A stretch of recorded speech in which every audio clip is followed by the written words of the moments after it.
বাবলি, বাবলি উঠো, বাবলি প্লিজ, বাবলি, বাবলি তোমার কি হয়ে গেল? বাবলি প্লিজ, বাবলি, বাবলি। আপনি আগে আপনার নামটা ওখানেতে রেজিস্টার করান, ডাক্তারবাবু এক্ষুনি আসছেন।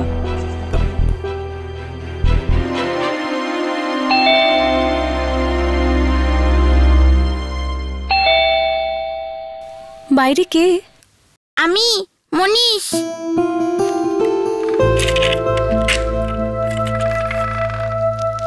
হাই, ভেতরে এসো।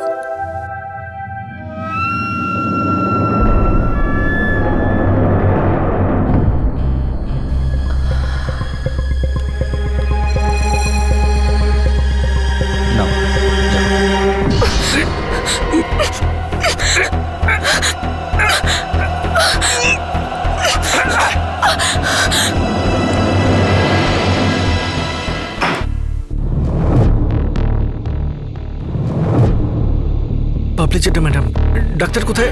ডাক্তারকে ডাকুন না ম্যাডাম। ডাক্তার বাবু! আরে শুনছো? বাবলি, আরে তোমার কিছু হয়নি? আচ্ছা, তো তোমার চিন্তা একেবারে মিন্টু দফাড়া হয়ে গেছিল। কোথায় নিয়ে এসেছো? বাবলি জানো তো, আজ না তোমার কি একটা হয়ে গেছিল আর তুমি অজ্ঞান হয়ে গেছিলে। আচ্ছা, হয়েছিলাম হয়তো। সকাল থেকে কিছু খাইনি না আমি, তার উপর অতটা রেগেও গেছিলাম, মাথাটা ঘুরে গেছিল হয়তো। আচ্ছা চলো এবার বাড়ি ফেরা যাক। আরে কি করছো? দাঁড়াও, ডাক্তার যতক্ষণ না এসে তোমার চেক আপ করছে আমরা কোথাও যাবো না। Check up? এসব কি কথা বলছো তুমি? এত সামান্য একটা ব্যাপারকে তুমি এত বড় করছো। আমি তো বলছি তোমাকে যে আমি ঠিক আছি। চলো তুমি বাড়ি চলো, বাচ্চারা মাসি সবাই ওয়েট করছে। ফোন করেছিল ওরা? হ্যাঁ, মাসি একবার ফোন করেছিল। আমি বলে দিয়েছি যে আমাদের একটু যেতে দেরি হবে, ওই শুটিং শেষ হলে তারপরে আমরা যাব। ওরাও দেখেছে না সবকিছু টিভিতে? হ্যাঁ দেখেছে তো বটে। মাসি শুধু এটুকুই বললো যে বাবা বাড়ি ফিরে আয়। আচ্ছা চলো, অনেক হয়েছে, এবার বাড়ি চলো। চলো। আরে বাবলি না, দাঁড়াও, আশ্চর্য তো। আরে বাবা, কিন্তু কেন? যতক্ষণ না ডাক্তার এখানে আসছে, তোমার চেক আপ হচ্ছে, আমরা এখান থেকে কোথাও নড়বো না, ব্যাস।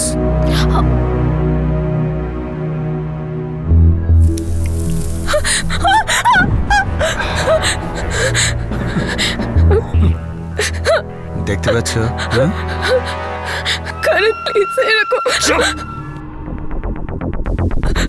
একদম চুপ। পরপুরুষের সঙ্গে শুতে তোমার ভয় লাগে না, তাই না? হ্যাঁ, ভয় লাগে না তোমার তখন? নিজের সৌন্দর্যকে কাজে লাগাচ্ছ? হ্যাঁ, এবার দেখি তোমার ওই সৌন্দর্য থাকে কোথায়।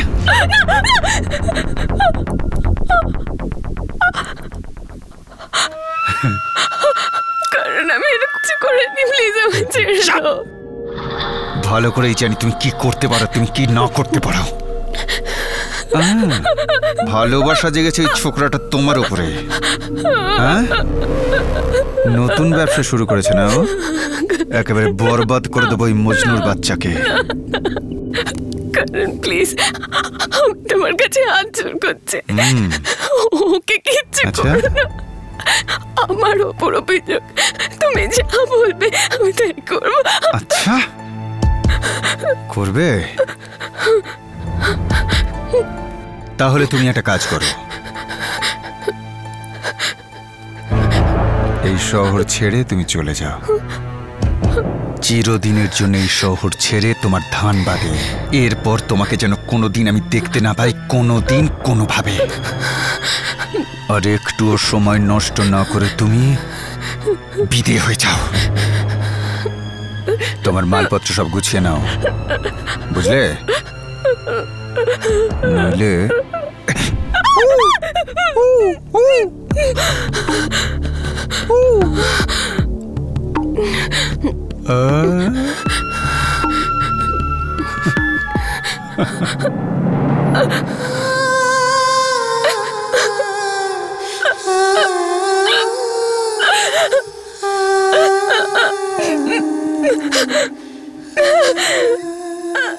আমার তো মনে হয় আমি আমার হবু বউকে ডিনার করিয়ে তবেই বাড়ি ফেরাবো।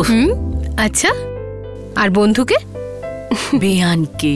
বেয়ান বিয়ান 5 বছর কানাডাতে, কখনো কখনো তো মনে হয় না ফিরে যাওয়ার জন্য। হ্যাঁ, বাট রেসপন্সিবিলিটি এখন যতটা রয়েছে, যেমন আমি মাকে এখানে একা রেখে যেতে পারবো না, and the other problem is মাকে ওখানে নিয়েও যেতে পারবো না। শুধু এটা নয় যে মায়ের ওখানে কেউ চেনা জানা নেই বলে, আর ওখানে ঠান্ডা এত পড়ে যে আমি মাকে যদি ওখানে নিয়েও যাই তাহলে ওনাকে প্রত্যেক দিন 5 মিনিটের জন্য মাইক্রোওভেনে রাখতে হবে গলাবার জন্য। আর ওখানে -20, ভেবে দেখো।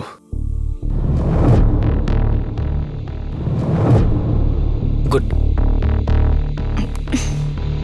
ডাক্তারবাবু, চিন্তার কোনো কারণ নেই, আপাতত উনি ঠিক আছেন। কিন্তু আচমকা উনার এভাবে অজ্ঞান হয়ে যাওয়া। ডাক্তারবাবু, আপনি কিছু বলছিলেন? না, অ্যাজ এ প্রিকশনারি মেজারমেন্ট উনার যদি কিছু টেস্ট হয়ে যেত তাহলে। টেস্ট মানে? হ্যাঁ, ওই blood test, urine test, x-ray, MRI। আর এই সব কিছুর জন্য অনেক টাকার দরকার পড়বে, তাই না? হ্যাঁ, ওই মোটামুটি 10,000 টাকা লাগবে। 10,000? আরে তুমি একটু সরো। কি হলো? চলো। হলোটা কি? আরে ছাড়ো তো তুমি, এতক্ষণ তো আমি একদম ঠিক ছিলাম, কিন্তু এই ডাক্তারের কথা শুনে মনে হয় আমি আবার অজ্ঞান হয়ে যাব। চলো বাবলি। আরে চলো না বাবলি, আরে কথা শোনো, দাঁড়াও বাবলি, দাঁড়াও। আরে উনি এসব কি বলছেন? বাবলি চাড্ডার থেকে আমার কাছে আর কিছু ইম্পর্টেন্ট আছে। এই দেখো, তুমি না তোমার মাথার চিকিৎসা করাও। আমি তো বলছি একটু মাথা ঘুরে গেছিল, তুমি আমার কথা শুনতেই চাইছো না। সুস্থ সবল মানুষকে টেস্ট করিয়ে জোর করে অসুস্থ করে দিচ্ছ। বাবলি, এটা নিয়ে মজা করবে না, তোমাকে সব টেস্ট করতে হবে। চলো। আমার বোকা হাজবেন্ড, তুমি বুঝছো না কেন? এটাই আজকালকার ডাক্তারদের একটা নতুন স্টাইল হয়েছে, একটা নতুন করে বিল বাড়াতে। বাবলি, তুমি কি বলছো এসব? তুমি আরে এই সমস্ত কিন্তু টিন্তু বাদ দাও, তুমি বুঝতে চাইছো না কেন? আর যদি ওই ডাক্তারের কথা শুনে নি না, তাহলে বাকি জীবনটাও আমাদের এইসবের EMI দিতে দিতেই কেটে যাবে। আরে বাবলি, তুমি টাকার চিন্তা করছো কেন? বাড়িতে 12,000 টাকা আছে, তাই দিয়ে সব টেস্ট হয়ে যাবে। চলো। কোথা থেকে এলো 12,000? আরে টাকা কোথা থেকে এলো এর মানে কি? আমি যে আগে শোটা করেছিলাম তারই পেমেন্ট পেয়েছি গতকাল। আচ্ছা তো ঠিক আছে, এখন এখানে দাঁড়িয়ে দাঁড়িয়ে তো আমরা টেস্ট করাবো না, কাল করিয়ে নেবো, ব্যাস, প্রমিস। না না, দাঁড়াও, তুমি আগে মিন্টু চাড্ডার নামে শপথ নাও, প্রমিস করো। কি এসব ছেলে মানুষই করছো তুমি? আচ্ছা ঠিক আছে, মিন্টু চাড্ডার মাথার দিব্যি, প্রমিস।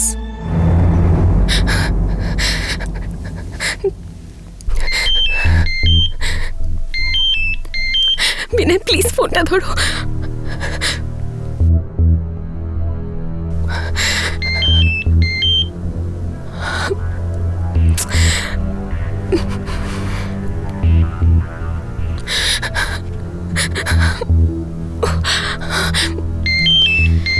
কিন্তু যাই বলুন, কানাডার medical facility is out of the world. They out of the world, absolutely.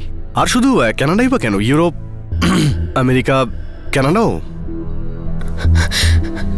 Please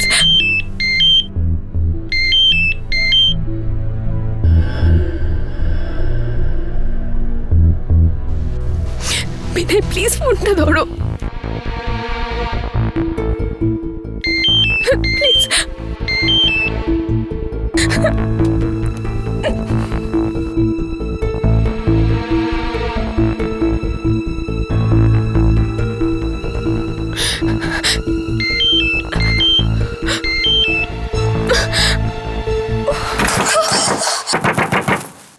হলো, বাইরে এসো পূজা, বাইরে এসো।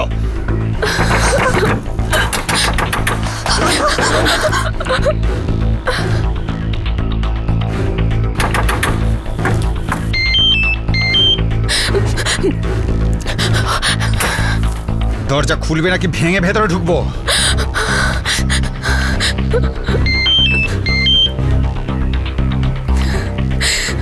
পূজা,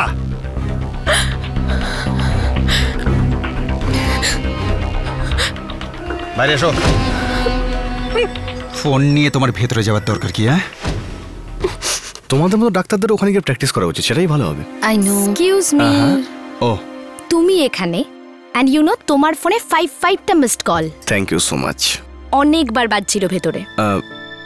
পূজা, ওয়ান অফ মাই এমপ্লয়িজ, আমি একটু সরি। High high. আপনি এই মুহূর্তে যে নম্বরটির সাথে যোগাযোগ করার চেষ্টা করছেন সেই নম্বরটি থেকে কোনো উত্তর পাওয়া যাচ্ছে না। অনুগ্রহ করে কিছুক্ষণ পরে চেষ্টা করুন।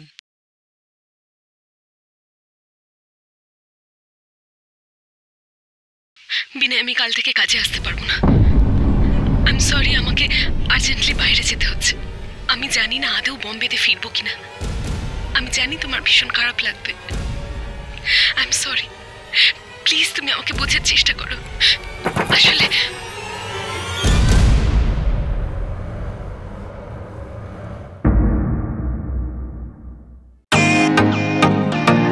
Welcome to Bitten World. How may I assist you? নতুন ফ্ল্যাটের জন্য একটা স্ট্যান্ড ফ্যান আর কুলার নেব। এই পচা গরম থেকে একটু স্বস্তি চাই। বাজার চলতে সব ব্র্যান্ড আর ভরসাযোগ্য নয়। তার জন্য তো আমাদের ফ্যান আছে, all purpose bullet table fan, ceiling fan. আমাদের সিলিং ফ্যান কিন্তু 30 মাসের ওয়ারেন্টি সহ পাওয়া যায়। আছে ফারাটা 2 বছরের ওয়ারেন্টি, 17 থেকে 20 মিটার এয়ার ফ্লো। মধ্যবিত্তের সাধ্যের মধ্যে একমাত্র ভরসাযোগ্য ব্র্যান্ড বিটেন। আমাদের কুলারের কিন্তু অনেক range, 45 litres, 50 litres, 70 litres, 90 litres, 110 litres. Honeycomb সহযোগে বিটেনের সব কুলারের ওয়ারেন্টি 1 বছর। চেনা হাওয়ায় অচেনা অনুভূতির জন্য একমাত্র আদর্শ বিটেন। গরমে স্বস্তি পেতে বিটেনের ফ্যান হোক বা কুলার, আজই আনুন বাড়িতে। Beaten, digitally yours. That's very interesting. Yes, very interesting. I had lots of fun. Hey, listen. Okay, I'm going. Thank I'm you so going. much. আসলে আমাকে কি হলো? কোনো সমস্যা? হ্যাঁ, আমার কলিগ কাজ ছেড়ে এক্ষুনি চলে গেছে, তো কাজ আর আমার প্রজেক্টে হেল্প করছিল, তো আর প্রথম অ্যাসাইনমেন্ট কোম্পানির, আরও কাজটা ছেড়ে দিল এই সময়। অ্যাসাইনমেন্টের মাঝখানেই ছেড়ে দিল? হ্যাঁ, কি আর। ও কি বিবাহিত? মানে ওর কি কোনো পরিবার ছিল? সেই হ্যাঁ, সে জন্য বিবাহিত। তাহলে এভাবে বুঝতে কেন পারছি ছেড়ে কাজটা দিল? কেন ছাড়লো। আমার মনে হচ্ছে ওর কোনো প্রবলেম হয়েছে। তো মৃদুলা, শোনো, ও যদি কোনো প্রবলেমে পড়ে তাহলে আমাকে তো খোঁজা উচিত যে কি হয়েছে, কেন। ডোন্ট মাইন্ড, আমি একটু বেরোবো, দেখি ও কি হলো। Vini, if you don't mind, আমি যাব তোমার সঙ্গে। বাবলি, কি হয়েছে? কি হয়েছে বাবলি? মা, ঠিক তোমার আছে কিসের জন্য হয়েছে? হ্যাঁ মা, ওরা খুব খারাপ ওরা নিজেরাই হ্যাঁ, জোকার। চুপ কর। 1 মিনিট, মাসি তোমাকে আমার শরীরের কথা কে বললো? আসলে বাবলি, আমি না ফোনে বলে দিয়েছিলাম। আসলে আমি যখন ফোন করলাম না, তখন ভাবলাম যে দেরি হবে, মাসি টেনশন করবে, শরীর খারাপ হবে, তাই ফোন করে জানিয়ে দিলাম সব। মাসি, টাকা নিয়ে এসছো তুমি? এই যে। আরে টাকাগুলো এখন কেন নিচ্ছ? এখন তো আর টেস্ট করাচ্ছি না, কাল করাবো তো টেস্ট, বললাম তো তোমাকে আমি। আরে টাকা যখন নিয়ে এসছে একবার টেস্টটা করিয়ে নাও না। 1 মিনিট, দেখো মাসি, একে তো আমাদের সেভিংস নেই, তারপরে এমনি এমনি ও কারণেও পয়সা খরচ করছে। এই বাবলি, প্রমিসের কথা একদম ভুলবে না। তুমি এক্ষুনি আমার নামে প্রমিস করেছো কিন্তু। আরে বাবা, তুমি কেন বুঝতে চাইছো না? একে তো আমাদের অবস্থা এত খারাপ, কেন তুমি পয়সা ওয়েস্ট করছো? বাবলি ডিয়ার, প্রাণটা আগে, টাকার কথা চিন্তা করছো কেন শুধু শুধু? তুমি টেস্ট করাবে ব্যাস। বাবলি, টেস্ট করিয়ে নে, ও ঠিকই তো বলছে। আচ্ছা তো ঠিক আছে, এখানে দাঁড়িয়ে দাঁড়িয়ে তো টেস্ট করা যাবে না, আমার আবার মাথা ঘুরে যাবে খিদের চোটে, আমার খিদে পাচ্ছে। চলো না বাড়ি যাই। চল, তোর জন্য খাবার বানিয়েছি। চলো বাড়ি যাই, চলো চলো চলো।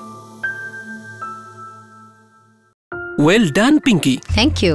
কি দারুণ আইডিয়া ছিল তোমার, আর আমি শিওর যে এই এপিসোডের এডিটিং জমকালো হবে। কি ডায়লগ ছিল ওর ওয়াইফের, ইউনো, কিছুক্ষণের জন্য আমিও তো ইমোশনাল হয়ে পড়েছিলাম। Mind blowing performance. Thank you sir. যদিও আপনি আমার একটু বেশি প্রশংসা করছেন। অ্যাকচুয়ালি ওনার ওয়াইফ যা বলছিলেন সেগুলি কিন্তু কোনো ডায়লগ ছিল না, উনি ওনার ভেতরে জ্বালা প্রকাশ করছিলেন। রিয়েলি? তার মানে সেটেতে ওর অজ্ঞান হয়ে যাওয়া এসব সত্যি ছিল?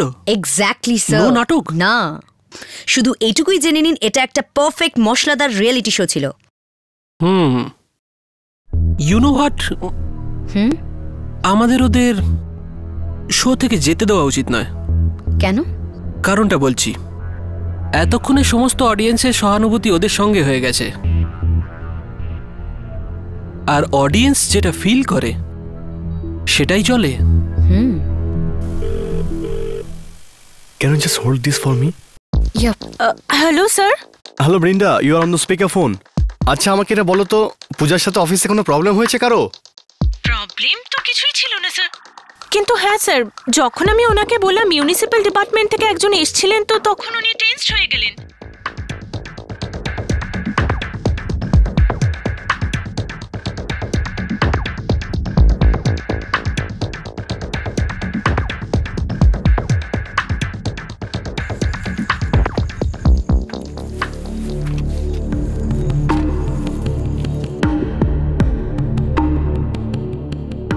আর মনে রেখো,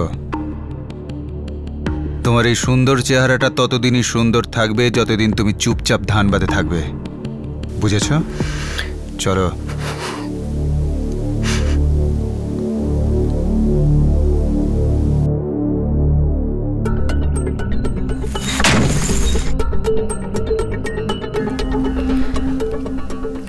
তালা, এখানে তো তালা লাগানো।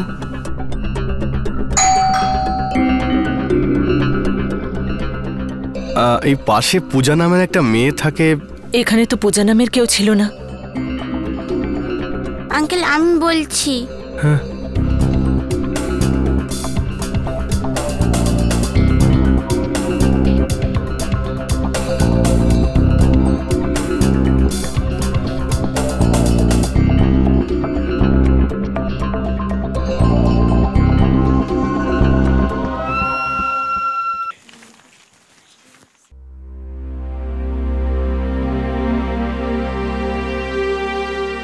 আরে আপনারা সবাই এত স্যাড কেন?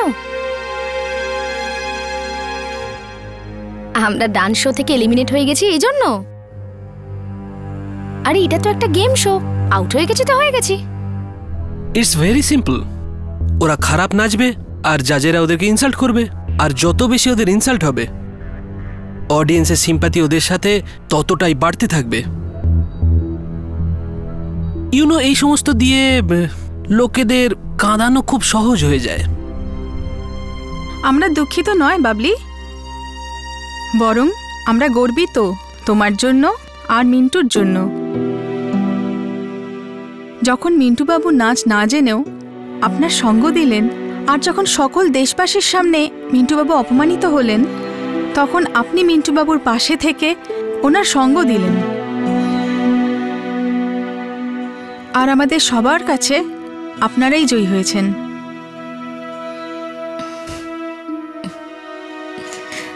সত্যিই আপনারা জিতে গেছেন বাবলি।